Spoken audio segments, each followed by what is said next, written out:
PCODയും gut ഹെൽത്തും തമ്മിൽ എന്തെങ്കിലും തരത്തിലുള്ള ബന്ധമുണ്ടോ? നമ്മൾ പൊതുവേ PCOD ഉള്ള ആൾക്കാർ, അതായത് ഒബേസിറ്റി ഉള്ള ആൾക്കാർ പറയുന്ന ഒരു കാര്യമാണ് വെയിറ്റ് കുറയ്ക്കാൻ നല്ല രീതിയിൽ ബുദ്ധിമുട്ടുന്നുണ്ട്.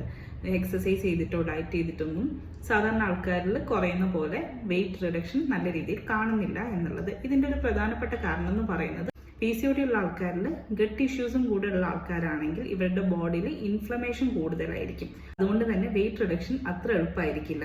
ഇത് ഇംപ്രൂവ് ചെയ്യാൻ, അതായത് വെയിറ്റ് റിഡക്ഷൻ എളുപ്പമാക്കാൻ നമുക്ക് എന്ത് ചെയ്യാൻ പറ്റും?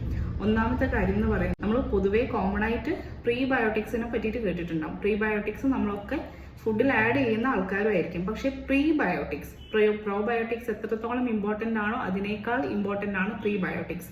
പ്രോബയോട്ടിക്സിന് ഫീഡ് ചെയ്യാൻ വേണ്ടിയിട്ട് ഹെൽപ്ഫുൾ ആവുന്ന ഫുഡ് ഐറ്റംസിനെയാണ് നമ്മൾ പ്രീബയോട്ടിക്സ് എന്ന് പറയുക. ഇതിൽ ഈസിലി ആക്സസിബിൾ ആയിട്ടുള്ള 2 പ്രീബയോട്ടിക്സ് ആണ് പിസ്തയും ബ്ലാക്ക് റൈസിൻസും. മുന്തിരിയും പിസ്തയും നമ്മൾ ഡയറ്റിൽ റെഗുലറായിട്ട് ഇൻക്ലൂഡ് ചെയ്താൽ അതിൻ്റെ കൂടെ പ്രോബയോട്ടിക്സും കൂടെ, അതായത് പ്ലെയിൻ യോഗട്ടോ അല്ലെങ്കിൽ മറ്റുള്ള യൂഷ്വലി നമ്മൾ യൂസ് ചെയ്യുന്ന പ്രോബയോട്ടിക്സ് ഒക്കെ യൂസ് ചെയ്ത് കഴിഞ്ഞാൽ ഗട്ട് ഹെൽത്ത് ഇംപ്രൂവ് ആവും, വെയിറ്റ് കുറയ്ക്കാനും എളുപ്പമാവും.